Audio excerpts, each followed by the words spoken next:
Alright, here's the finished model.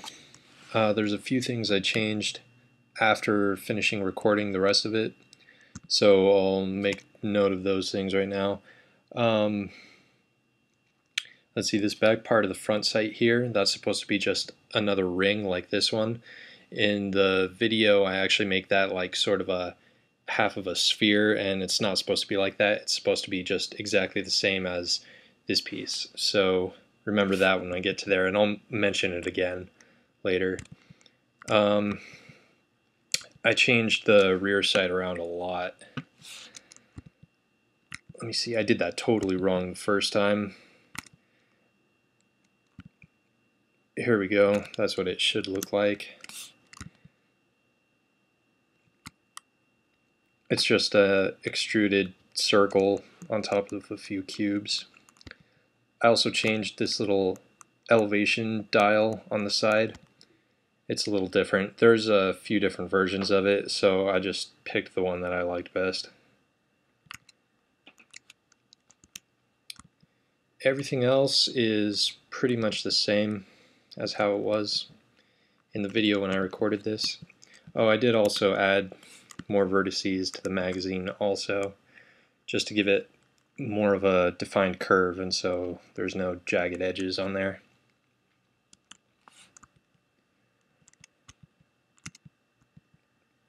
So before we get started, there's a few things you want to make note of when you're modeling the M4, or any gun really, or any mechanical model actually.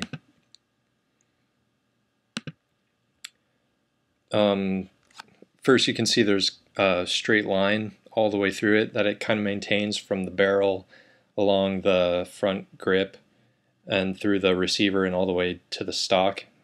It's a real straight line. So you want to make sure that you maintain that line through there. Otherwise, if anything is off by just a little bit, it's going to be pretty obvious real quick. And those are just sort of little things that the viewer's eye sort of is drawn to.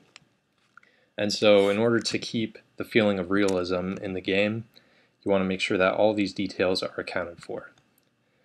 Another thing you want to notice is that the gun is not the same on both sides. A lot of people will just do one half of it and then make a copy of it and mirror.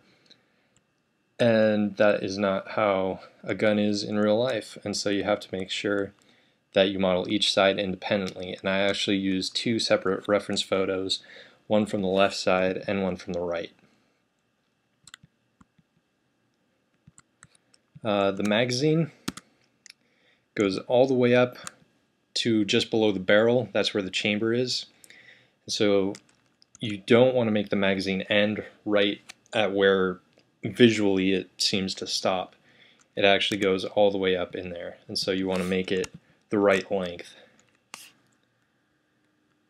And that'll add realism, especially later on when we do animations.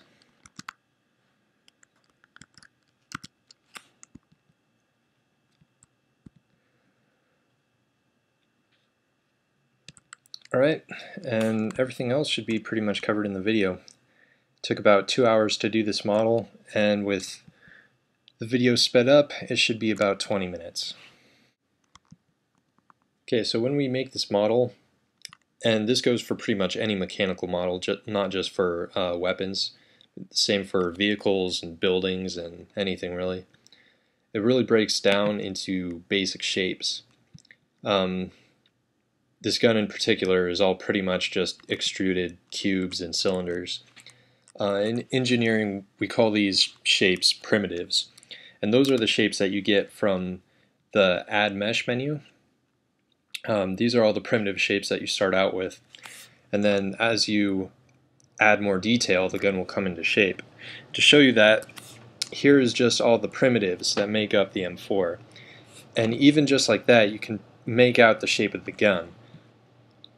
Here, if I put it next to the final model, you can see just how close it actually is. So when we do this model, we're going to start out with these primitive shapes, and then we're going to slowly add details to them.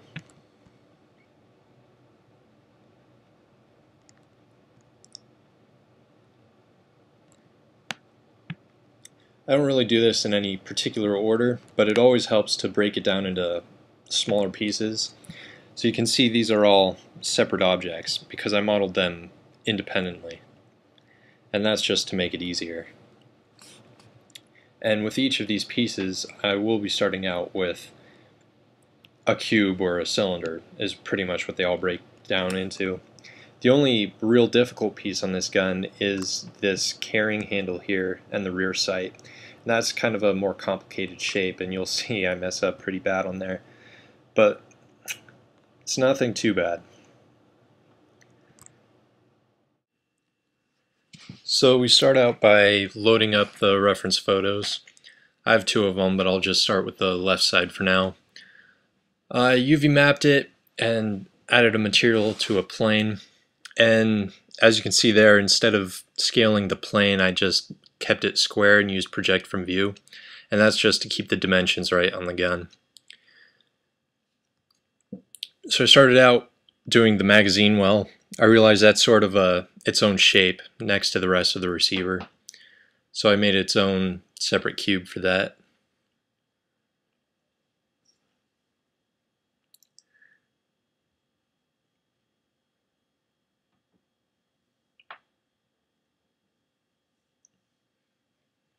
This all pretty much just comes down to lining it up two-dimensionally and then scaling it to fit with the other objects in the third dimension. It's always best to keep vertical and horizontal lines all lined up. That way later on when you set the gun to smooth, it won't show any seams. It might look like I'm way off from the boundaries on the grip there, but actually I'm just doing that so that right now I can go back and extrude that, and that's going to give it that curve.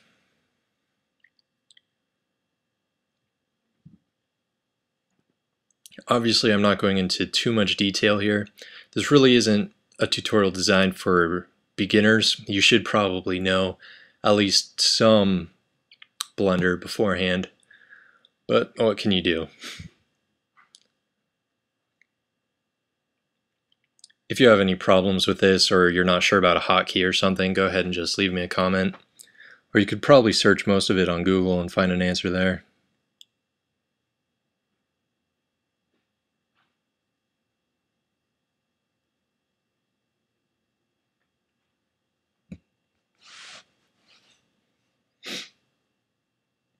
So at first I made this whole piece actually way too thin. Later on I'll actually go back and widen it. But if you do something like that, you have to remember that not all of the pieces can be widened. The cylinder, for example, that runs down the center, it needs to stay as a cylinder. So if you widen the rest of the gun, you need to scale up the cylinder in all directions, not just in the Y direction. Excuse me, X direction. Otherwise it'll be like a ellipse shape, and that's again one of those things that when the viewer sees it, it's going to be pretty obvious that it's not a realistic looking object.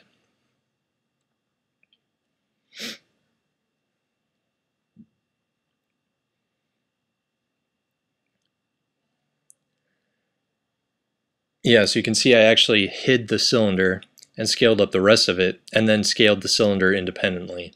And that way the cylinder will stay circular from the front.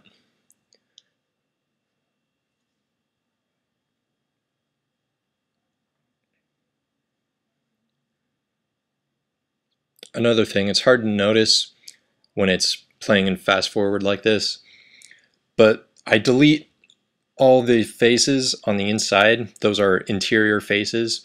And the reason being is that you never see them because it's inside the model, and it's really just wasting computer power. So anytime you have a face on the inside of a model, go ahead and delete that, and that'll speed your game up later on.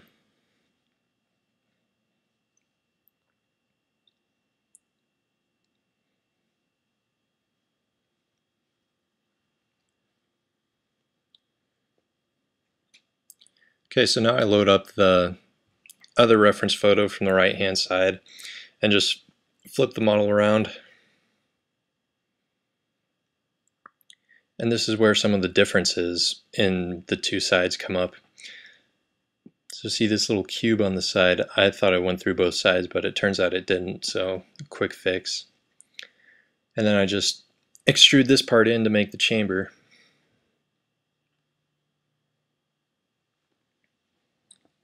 And that'll just stay empty for now.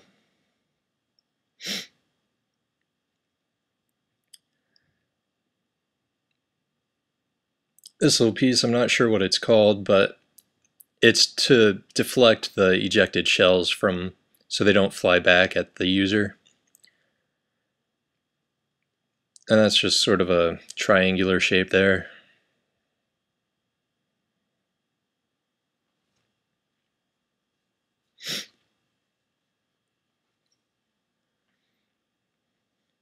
The M4 has this forward assist, which is a cylinder sticking out at an angle from the right side of the gun.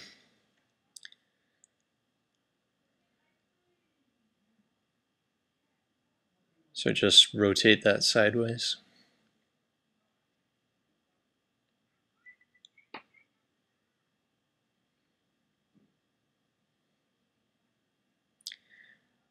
And that's pretty much it for the receiver. It's a pretty simple shape.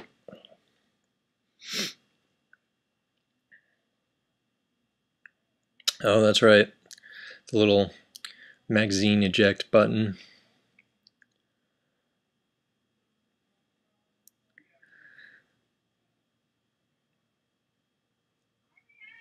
And that's on the right side. It also has sort of ridges on that side around the button, but I decided not to put that in the model. I'll go back later and have that in as part of the texture. The left side does also have this little button here. What's it called? It'll come to me, don't worry. The bolt catch release, that's what it's called. And that in particular, since from a first person view you're going to be seeing the left side of the gun, I want to add a little bit more detail to that side.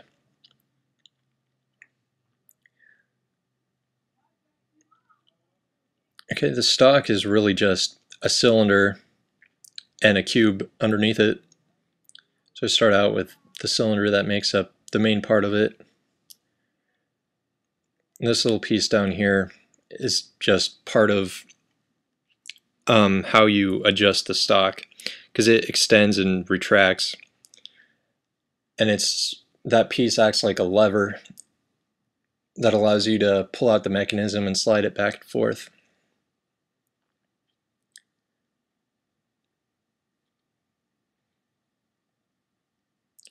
This here wasn't really extremely necessary to make that hole there in the stock, because you're really not ever going to see it since it's a first person view, but whatever.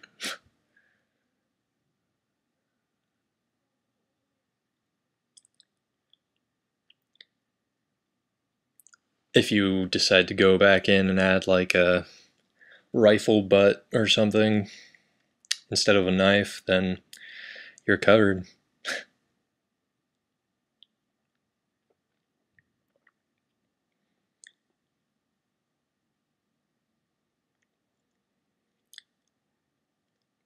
You'll notice a lot of times I hide some of the pieces of the gun so I can work on others, like what I did right there. Just hid all the stock except for the little lever, and that makes it a lot easier to work, especially when you can, or when you can't see the reference photo because your model's in the way.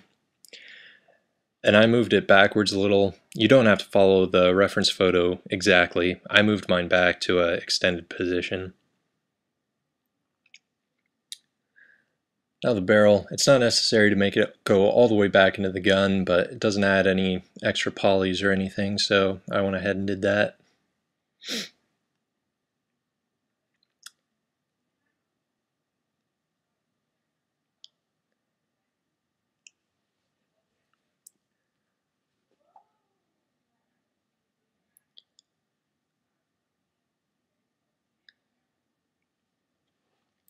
I also sort of deviate from the reference photo here too. The hand grip I'm making is sort of the SOP mod variant of the M4. It's the one that has the rails on the side. Well, rails on both sides, in the top and the bottom. And that's not in the reference photo, but it looks cool, so I did it that way instead.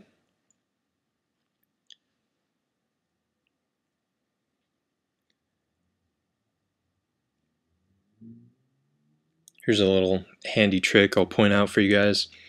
I put the cursor in the center and set it to center on the cursor instead of the center of mass. And so then when I made a duplicate of the rail and rotated it, it rotates around the cursor. So that way I don't have to individually place all 4 rails.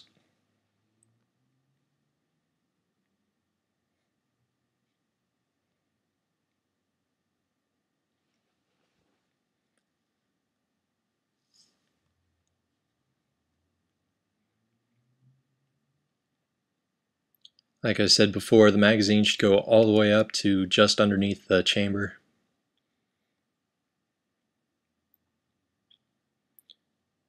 And of course I went back and added more vertices there. It's too jagged, but whatever.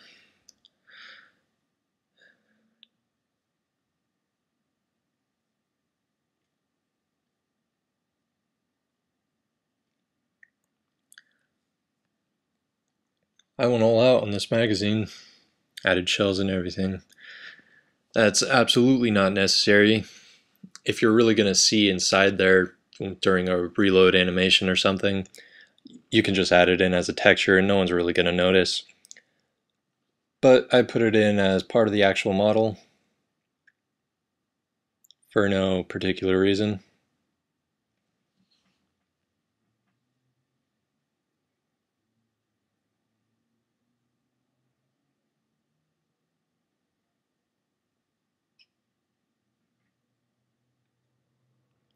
One thing you might notice is that I'm doing this from a top view, and later on I actually rotate it so the gun is oriented correctly with the front end pointing down the y-axis and the top pointing up on the z-axis.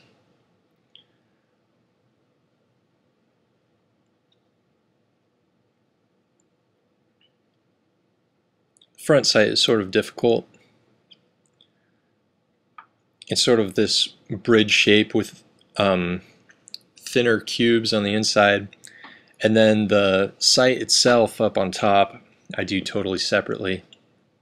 And again, it's got these rings that go around the outside. The rear one right here, I actually do it wrong.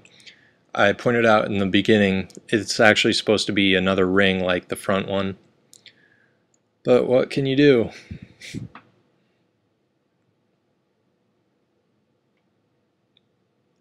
It looked like a sphere in the reference photo. I blame Colt.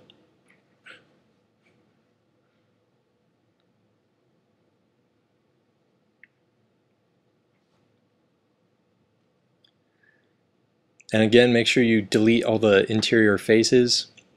Otherwise, at the end, you'll have a whole bunch of faces that you're never going to see, but the computer is still calculating in the game.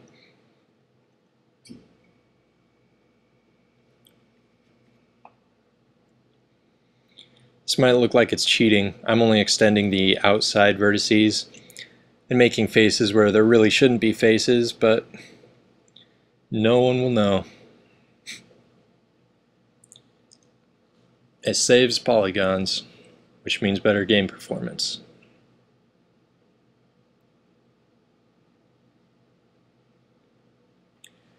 The front sight on the M4, of course, has the 2 outside blades that curve outwards, and then it has the center post. And that center post should be right above that cube. It actually sits in there so that you can adjust it.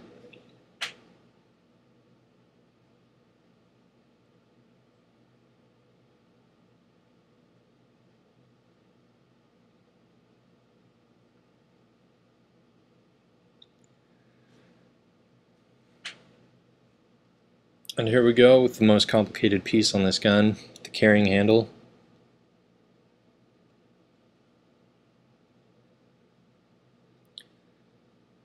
This is why it's always good to sort of have a plan of what you're going to be doing before you start. Unlike me, I just sort of dive right in and then realize I did it totally wrong.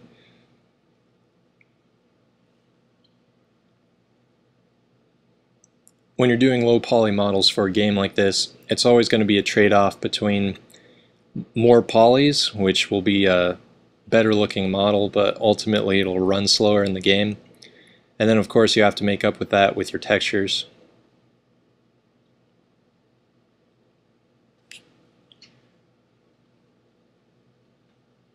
It used to be that most of the detail actually came from the textures, but modern game engines are able to handle a lot more vertices than they used to. So it's okay to go a little bit more. Notice what I do here. I delete those and then add them back. I actually saved one polygon just by filling the faces differently with quads instead of triangles. It's sort of interesting that you can do that. And so try to pay attention to some of those. It won't really make a big difference if you miss like one poly somewhere, but after a while they do add up. Now this is where I realized that there's actually supposed to be an empty space in there. And this is just looking like crap, but I had hope.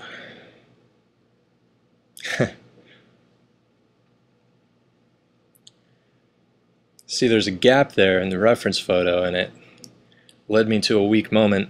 I thought I'd put it in on the model, but that's something that's definitely better put in as a texture, which I realize now, and go back and delete all that hard work.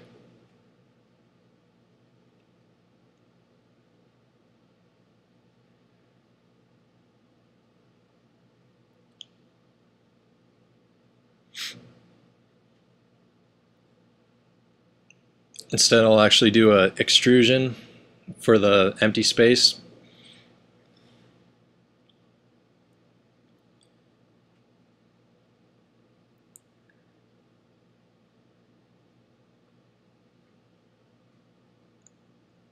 And this again, I'm kind of cheating here, adding floating faces that sort of don't line up, but whatever.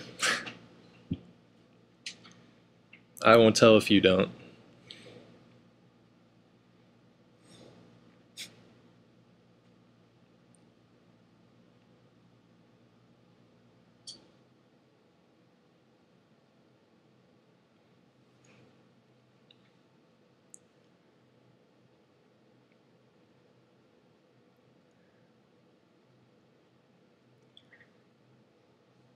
It's a little unfortunate on this gun. The rear sight is the most difficult part, because that's also the part that you're going to be seeing most closely in the game. So you really want that to look the best. So besides doing it from the side view, it's really probably more important that you make it look good from the front view, because that's what you're going to be looking down when you use the sights. This little dial right here, I thought it was only on the left side. Later on, I realized it's on both sides, and I go back and change that. But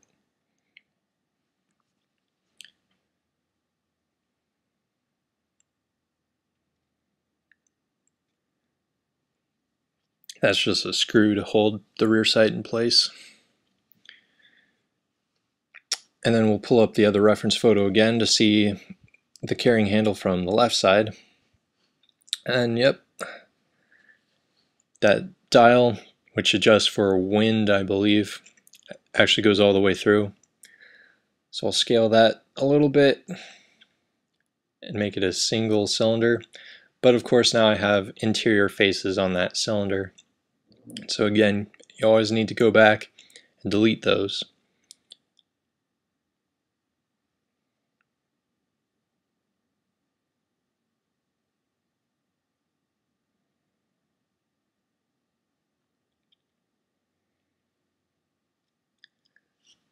This dial on the side is to adjust for elevation. And as you saw in the beginning, I actually changed this a little from what I have here. but you can have it either way, whichever one you want. Let's get some reference photos, and yet I still messed it up. It shouldn't be that hard, it's just a circle, right?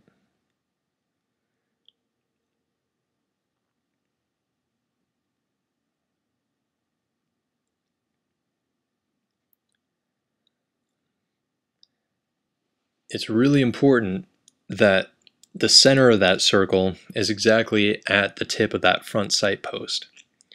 And that's so that later on in the game, when you line them up, it'll be pointing straight. Otherwise, for example, if I have the circle up too high, then when you line them up in the game, the gun is actually going to be pointing up.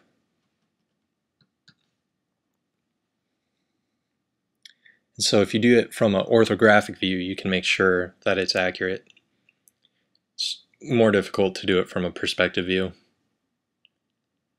In fact, I don't recommend it at all. So again, this is wrong, by the way, how I do this piece. It should actually be, the cube should actually go all the way up to where the circle ends. And if you really want to get an idea of what that looks like, you can go back to the beginning of the video again where I show that.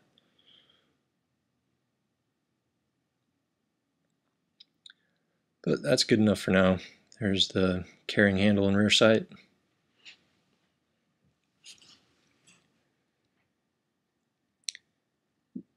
Now for the charging handle.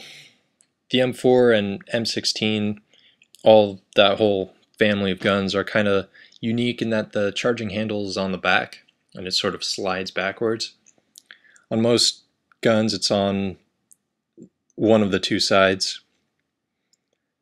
On the AK-47, for example, it's actually built into as part of the ejection port. I have no idea what this little piece is, but it's going on anyway. I think it's part of the bolt catch. And I only say that because it's on the same side as the release button. And the slide, and of course there's interior faces that need to be deleted.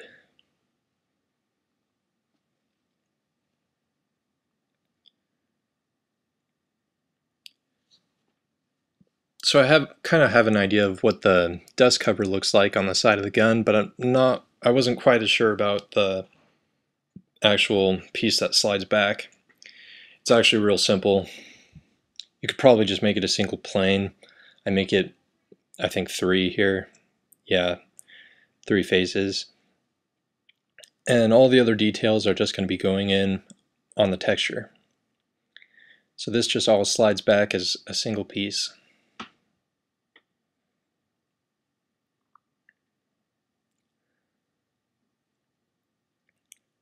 Alright, last thing to do is the dust cover.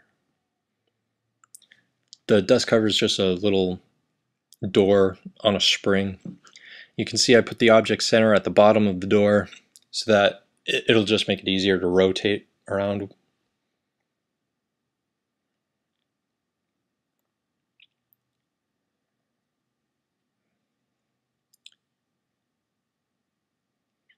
Yep. Okay, very last thing to do is to set everything smooth and add an edge split modifier. If you don't know about the edge split modifier, it's really handy, especially for mechanical models like this. Normally when you use set smooth, it'll smooth over every edge on your object. The edge split modifier lets you go in and define an angle at which any edge that's greater than that angle, it'll actually split it there. It'll create a seam. It won't smooth it. And that's good because on pieces like this, some sides you want to be totally flat and others you want to be curved.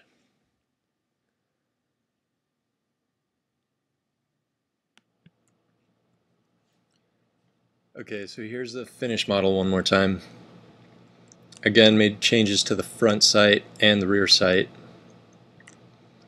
Everything else more or less is the same.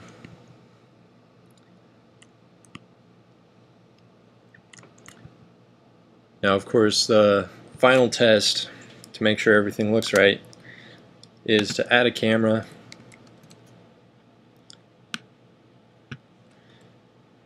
and move it to the position where you're actually going to be seeing the gun in the game, and that's a first-person view, of course.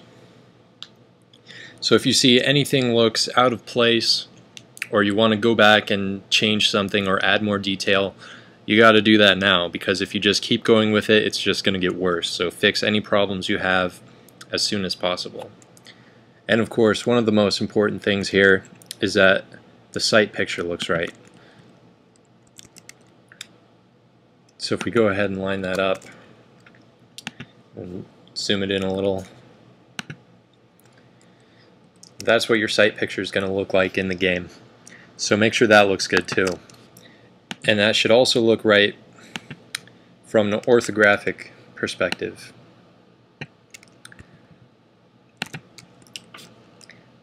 When you look through the sight, they should be lined up orthographically, and that's going to make sure that your gun is accurate. So part 2 of this tutorial is going to cover texturing this gun, and that'll be up within a few weeks. So go ahead and rate, comment, and subscribe on this video if you liked it, and I'll see how many more I can put through. Maybe we'll get through the entire process of making a first-person shooter.